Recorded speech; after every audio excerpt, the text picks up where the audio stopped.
புதுக்கோட்டை மாவட்டம் திருமயத்தில் காரை மதுபோதையில் இயக்கி விபத்தை ஏற்படுத்திய தவேகவினரை பொதுமக்கள் தர்மடி கொடுத்து போலீசாரிடம் ஒப்படைத்தனர். திருமயம் அண்ணாசீரணி பகுதியில் போதை ஒழிப்பு குறித்த விழிப்புணர்வு மாரத்தான் நடைபெற்றது. அண்ணாசீரணி கலையரங்கில் தொடங்கிய இந்த மாரத்தான் மழைக்கோட்டை வழியாக சென்று கொண்டிருந்த பொழுது தவேக கட்சி கொடி கட்டிய கார் ஒன்று தாறுமாறாக சீறி பாய்ந்து அனைவரையும் அச்சுறுத்துகிறது. இதில் குடிநீர் வாகனம் ஒன்று இருசக்கர வாகனம் மீது அடுத்தடுத்து மோதி கார் விபத்திற்குள்ளானது பரபரப்பை ஏற்படுத்திய நிலையில் பள்ளி மாணவ மாணவிகள் நூலிலையில் உயிர் தப்பினர்.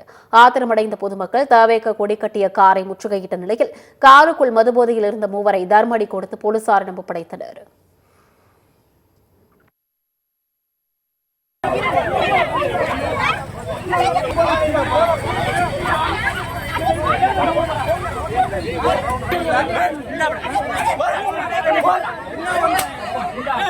அப்படியா